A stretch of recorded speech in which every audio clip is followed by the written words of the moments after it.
In 1955, 23 coal miners descended into the Blackwood Mine in Beckley, West Virginia. It was supposed to be just another Thursday shift, routine, exhausting, and dangerous, but nothing unusual for men who spent their lives underground. But that shift would be their last. The miners never came back out. The official story claimed a sudden cave-in had sealed their fate, burying them deep beneath the earth. Families were told the bodies could never be recovered, and for 50 years, the tragedy was remembered as just another mining disaster. Yet, the truth was far darker and far more deliberate. Before we continue, make sure to subscribe and hit the notification bell so you don't miss our deep dive stories of history's darkest mysteries. The cave-in was no accident, and what investigators would discover decades later revealed a conspiracy so vast. It reached from a small West Virginia town all the way to Washington. For decades, the story remained the same. The miners were simply gone, lost to the earth. Wives raised children alone. Grandchildren grew up hearing only fragments of who their grandfathers had been, and the Blackwood Mining Company carried on with business as usual. But whispers in Beckley never stopped. Some locals claimed the cave-in didn't sound like any accident they'd ever heard of. Others swore they'd seen things. Men in suits coming and going near the mine. Trucks at night. Shipments that didn't match what a coal mine should produce. Still, there was no proof. Just rumors and grief that stretched on for half a century. Then, in the fall of 2005, everything changed. 3 college students, armed with nothing more than flashlights, cameras, and a sense of adventure, stumbled into the Blackwood Mine to explore its long-abandoned tunnels. What they found buried in the darkness shattered the official story and unearthed a secret that powerful men had kept hidden for 50 years. The 3 students, Jake Morrison, Tyler Brennan, and Steve Matthews, weren't looking for history. They were thrill seekers, exploring abandoned places and filming for fun. The Blackwood Mine, sealed since the 1950s, seemed like the perfect backdrop for their latest adventure. At first, it was what they expected: collapsed tunnels, rusted equipment, silence so deep it pressed against their ears. But deeper inside, they noticed something strange. A faint draft of air coming from a section of wall that didn't look quite right. With some effort, they managed to break through the false barrier. Behind it, they stepped into a chamber none of them could have imagined. 23 narrow bunks lined the walls. Rusted tin cups, scraps of clothing, and hand-carved messages etched into the stone told a story of men who hadn't died in a sudden collapse.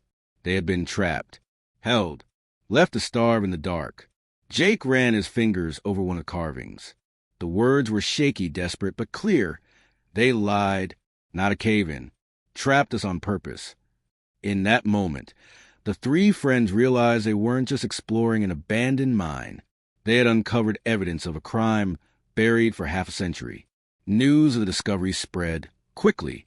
At first, local authorities dismissed it as nothing more than urban explorers stirring up ghost stories. But photographs of the chamber, the bunks, and especially the carved messages couldn't be ignored. Families of the miners, many of whom were still living in Beckley, demanded answers. For them, it wasn't just about old rumors. It was about finally knowing what had really happened to their fathers, brothers, and grandfathers. The case drew national attention. Reporters swarmed the small West Virginia town. Historians dug into records long thought forgotten, and pressure mounted on the Blackwood Mining Company, which had since been absorbed into a much larger corporation. As investigators reopened the files, cracks began to appear in the official story. Documents showed that in 1955, the mine had been operating at a loss. Yet there were classified shipments moving through the site, shipments that had nothing to do with coal. What exactly had the company been hiding in those tunnels? The truth, when it came to light, was darker than anyone in Beckley could have imagined.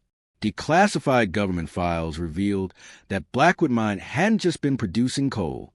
During the height of the Cold War, the site had been secretly contracted to store experimental materials, substances linked to nuclear research and advanced weapons testing.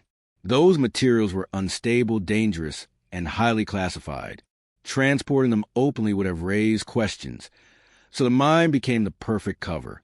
But the miners who worked there every day had no idea what was being hidden beneath their feet.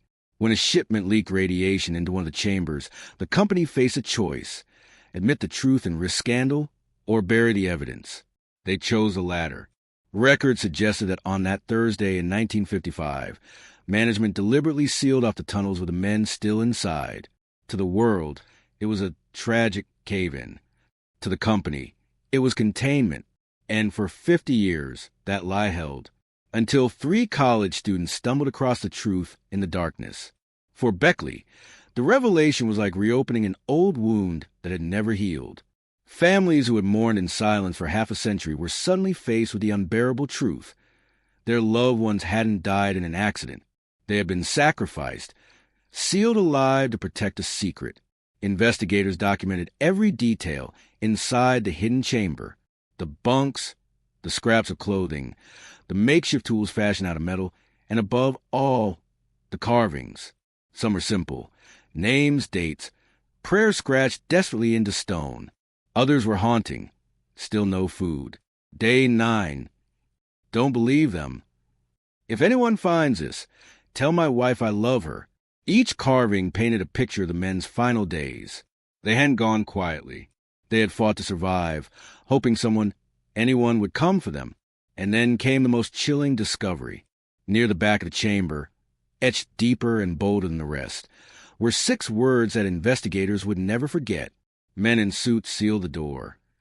It was the closest thing to a deathbed confession, and it pointed to something much bigger than just corporate greed. The phrase "men in suits" struck a nerve. To the families, it confirmed what they had whispered about for decades, that the miners hadn't been victims of chance, but of a deliberate decision. To the public, it raised a terrifying question. If officials had been involved, how far up did the cover-up go? Federal investigators were forced to intervene. Old contracts between Blackwood Mining and government agencies were unearthed, and while many pages were redacted, enough remained to paint a disturbing picture. The mine had been part of a classified operation linked to national defense. Former employees came forward, some reluctantly, others eager to clear their consciences. They spoke of unmarked trucks arriving at night, of security teams with no local ties, and of warnings not to ask questions if they want to keep their jobs or their lives. The deeper the investigation went, the clearer it became. The 23 miners hadn't just been workers in the wrong place at the wrong time. They had become witnesses to something they were never meant to see. And for that, they were entombed. When the truth began to surface, Beckley erupted. The town that had carried quiet grief for half a century now carried outrage. Vigils were held in the streets. Murals of the lost miners appeared on brick walls downtown. Families demanded not just answers, but justice. For the first time, the story reached beyond West Virginia. National news networks covered it daily, and talk shows debated whether the government had knowingly sacrificed innocent men to protect a secret. Lawsuits poured in.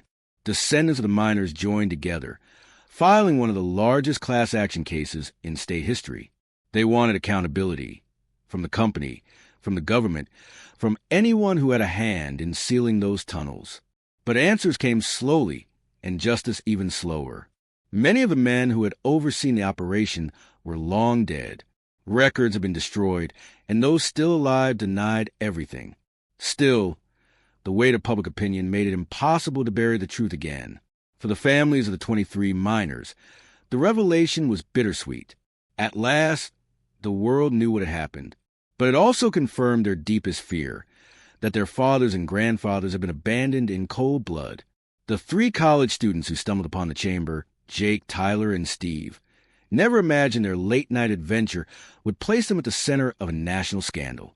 Overnight, they went from being ordinary thrill-seekers to key witnesses in one of the darkest cover-ups in American history.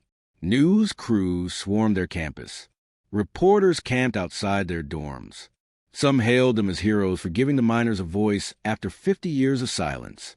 Others questioned their motives, accusing them of exploiting tragedy for fame. But behind the noise, the students carried a heavy burden. They had seen the chamber with their own eyes. They had read the desperate carvings, felt the suffocating weight of the silence where men had once fought for life. For Jake especially, the discovery became an obsession. He kept returning to the mine, documenting every artifact, every carving, every scrap left behind. He wanted to make sure the story of the 23 miners wasn't just a headline. It was preserved for history. What he didn't realize was that, by digging deeper, he was stirring up forces that preferred the truth remain buried. As the weeks passed, the students began noticing they were being watched. At first, it was subtle. Unmarked cars parked near their dorms, unfamiliar faces lingering at the edge of crowds during interviews. Then it grew more direct. Jake received anonymous phone calls in the middle of the night. No words, just silence, then a click. Tyler found his off-campus apartment broken into, though nothing was stolen. Steve swore he was followed home more than once. At first, they thought it was paranoia. But when their professor, who had helped them catalog their findings, was suddenly placed on academic leave without explanation, they realized it was something more. Someone didn't want this story spreading any further. Despite the pressure, the students refused to back down.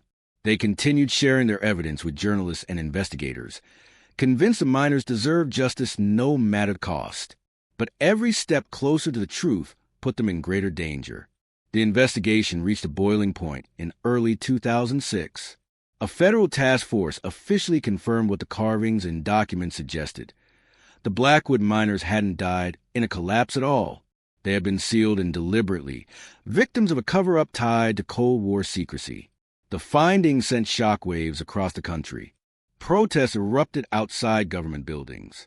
The families of the miners filled courtrooms, demanding full accountability.